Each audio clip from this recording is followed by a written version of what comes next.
Of matrix and determinants, right. So linear equation को हम लोग कैसे सॉल्व कर सकते हैं यूजिंग डिटरमिनेंट्स एंड मैट्रिक्स, उसकी हमने डिस्कशन की थी। तो फर्स्ट आप लोगों को क्या चेक करना है, कोई भी आप लोगों को लीनियर इक्वेशन दिया हुआ हो उसके लिए first we have to check determinant of zero, determinant of A zero और नॉन जीरो, दैट मीन्स कि उसकी सिंगुलरिटी चेक करनी है कि वो नॉन सिंगुलर है कि नॉन सिंगुलर है, राइट। उसके दो अलग अलग केसेस हमने देखे थे कि अगर नॉन सिंगुलर है तो हम उसका सॉल्यूशन फाइंड कर सकते हैं, और अगर जीरो मिल रहा है तो उसके लिए भी हमने दो केस देखे थे कि सॉल्यूशन मिलेगा या हम उसके लिए कुछ नहीं कह सकते, राइट। सो इस तरह से आप लोगों को पूरा दिया हुआ था टेबल, मैंने बताया था।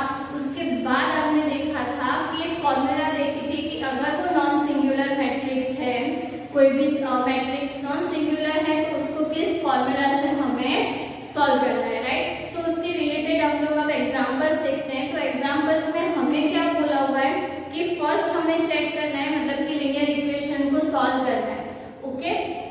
सो सॉल्यूशन के लिए फर्स्ट उसको मैट्रिक्स फॉर्म में लिखना है, उसके बाद उसके लिए हमें चेक करना है कि वो कंसिस्टेंट, उसकी सिस्टम चेक करनी है, राइट, कि वो कंसिस्टेंट है कि इनकंसिस्टेंट। अगर कंसिस्टेंट होगा तभी हम उसके सॉल्यूशन की बात कर सकते हैं, अदरवाइज लिख देना है कि solution does not exist, right. So consistent check करेंगे, अगर वो कंसिस्टेंट हुआ तो उसके बाद हमें क्या फाइंड करना है, ए इनवर्स, और फिर हमें कौन सी फॉर्मूला यूज करनी है लास्ट में, x is equals to A inverse B, right. ये फॉर्मूला हमने देखी थी कि x y z की वैल्यू हमें कैसे फाइंड करनी है, राइट। सो अब सम स्टार्ट करते हैं और देखते हैं कि पूरी मेथड आप लोगों को किस तरह से वहां पे अप्लाई करनी है। सो फर्स्ट मैंने बोला वैसे कि यही सिस्टम को फर्स्ट आप लोगों को किसमें लिखना है, मैट्रिक्स फॉर्म में। So a is equals to क्या होगा, 1 minus 1 1, 2 1 minus 3 1 1 1। x is equals to क्या होगा, x y z and b is equals to 4 0 2, right. अब हमें क्या चेक करना है कि वो सिस्टम कंसिस्टेंट है कि इनकंसिस्टेंट, तो उसके लिए हमें क्या चेक करना है, डिटरमिनेंट ऑफ ए जीरो और non zero, right. So determinant of A check करते हैं। सो यहाँ पे क्या मिलेगा, 1, उसके साथ 1 plus 3, right, minus minus plus 1, और उसके साथ हमें क्या मिलेगा, 2 प्लस 3 प्लस 1, और उसके साथ क्या मिलेगा, 2 माइनस 1। सो ये 4 प्लस 5 प्लस 1, दैट मीन्स की 10, which does not equals to 0, that means कि कंसिस्टेंट सिस्टम है तो हम इसका सॉल्यूशन फाइंड कर सकते हैं, और हम क्या लिख सकते हैं, a इनवर्स एग्जिस्ट, राइट। ये चीज यहाँ पे आप लोगों को कंपल्सरी लिखनी है। अब a इनवर्स एग्जिस्ट हो रहा है तो a इनवर्स फाइंड करने के लिए हमारे पास फॉर्मूला कौन सी है, a inverse is equals to 1 upon a determinant a into adjoint of a, right. And adjoint of a की फॉर्मूला हमारे पास क्या है, a11 a12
यहाँ पे पॉजिटिव, यहाँ पे नेगेटिव, यहाँ पे पॉजिटिव, राइट।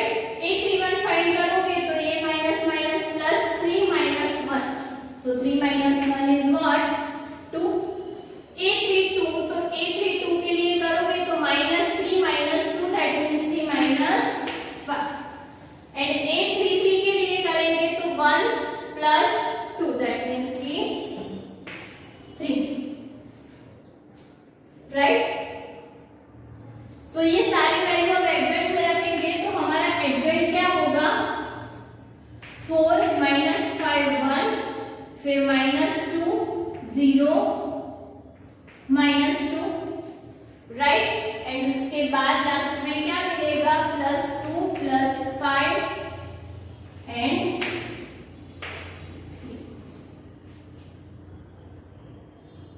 राइट।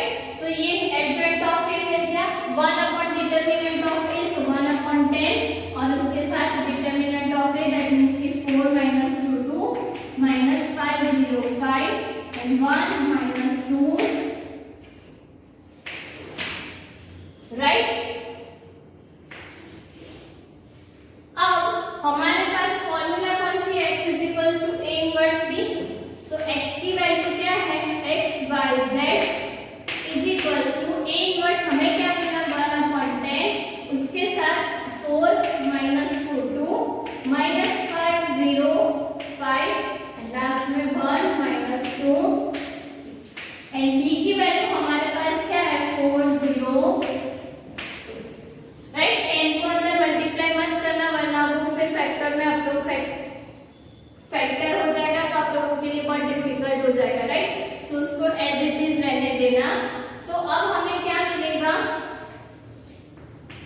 इन दोनों का मल्टीप्लिकेशन करेंगे फर्स्ट मैट्रिक्स का तो क्या मिलेगा 16, फिर 0 प्लस 4, राइट, फिर माइनस 20 प्लस 0 प्लस 10 एंड उसके साथ 4 माइनस 0 प्लस 6, तो ये क्या हो जाएगा 1 अपॉन 10 20 माइनस 10 10 एंड उसको 10 से डिवाइड कर दोगे तो क्या मिलेगा 2 माइनस 1 1, दैट मींस कि हमें क्या मिला x y z is equals to 2 minus 1 1, that means कि हम लोग कह सकते हैं कि x is equals to 2 y is equals to minus 1 and z is equals to 1।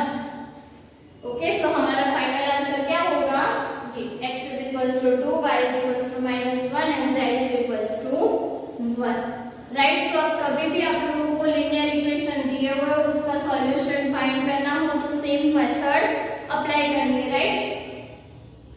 ये चीज पहले करना आप लोगों को मैट्रिक्स के फॉर्म में लिखना है, उसके बाद मस्ट चेक करना है कि डिटरमिनेंट ऑफ ए क्या मिल रहा है, राइट। अगर 0 मिल रहा है तो जो हमने पहले कह दिया था adjoint of a to b करके आप लोगों को चेक करना है, और अगर नॉन जीरो मिल रहा है तो हमें पता है कि a इनवर्स एग्जिस्ट होगा, एग्जिस्ट हो रहा है तो a इनवर्स फाइंड करना है, और a इनवर्स फाइंड करने के बाद हमारे पास फॉर्मूला है x is equals to a inverse b, तो उसमें सारी वैल्यूज पुट करनी, राइट। स्पेशली हर जगह अगर adjoint of a b find कर रहे हो तो ध्यान से फाइंड करना, और यहाँ पे भी मल्टीप्लिकेशन अच्छे से करना वरना आंसर्स रॉन्ग आएंगे, राइट। ऑलमोस्ट ये सम 4 मार्क्स में आते हैं तो थोड़ा बहुत अच्छे से इसकी प्रैक्टिस करना, राइट। सो आप लोगों को इसी तरह से प्रोसेस करनी है। क्वेश्चन नंबर 15 जो आप लोगों को दिया हुआ है एक्सरसाइज 4.6 में, वो क्या दिया हुआ है कि आप लोगों को एक मैट्रिक्स दिया हुआ है उसका इनवर्स फाइंड करना है। सो कोई भी मैट्रिक्स दिया हुआ है उसका इनवर्स कैसे फाइंड करना है वो आप लोगों को पता है, राइट। उसके बाद आप लोगों को सिस्टम ऑफ इक्वेशंस दिए हुए हैं, तो सिस्टम ऑफ इक्वेशन को अगर आप लोग मैट्रिक्स फॉर्म में लिखोगे तो जो मैट्रिक्स आप लोगों को दिया हुआ है एंड जो ए आप लोगों को मिलेगा वो दोनों इक्वल ही होंगे, right. So in short process आप लोगों को यही करनी है, सिर्फ क्वेश्चन इस तरह से लिखा हुआ, राइट। सो वहां पे कंफ्यूज मत होना, सेम प्रोसेस आप लोगों को वहां पे भी अप्लाई करनी है, राइट। उसके बाद 16 में दिया हुआ है कि the cost of 4 kg onion 3 kg wheat and 2 kg rice is 60, right. उसके बाद सेकेंड इक्वेशन के लिए आप लोगों को दिया हुआ है कि 2 kg onion 4 kg wheat and 6 kg rice की प्राइस क्या है 90 एंड 6 kg ऑनियन 2 kg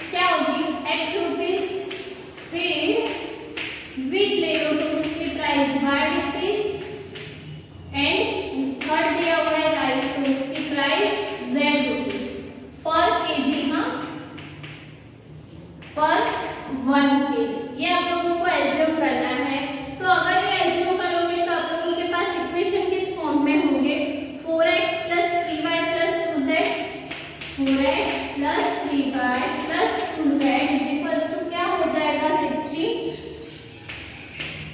उसके बाद सेकेंड इक्वेशन क्या होगा, so 2x plus 4y plus 6z, 2x plus 4y plus 6z is equals to 90, right, and 6x plus 2y plus 3z, 6x plus 2y plus 3z is equals to 7, right. So ये तीन equation आप लोगों को मिलेंगे। तो अब equation मिल गए तो सेम आप लोगों को उसको सॉल्व करना है, तो x y z की वैल्यू मिल जाएगी और आप लोगों को पर केजी हर एक आइटम की प्राइस मिल जाएगी, राइट। सो इतना ही करना है, फर्स्ट एज्यूम करना है x y z एंड उसके बाद इक्वेशंस बनाने हैं और इक्वेशन बन जाए उसके बाद यही प्रोसेस आप लोगों को फॉलो करना है, राइट।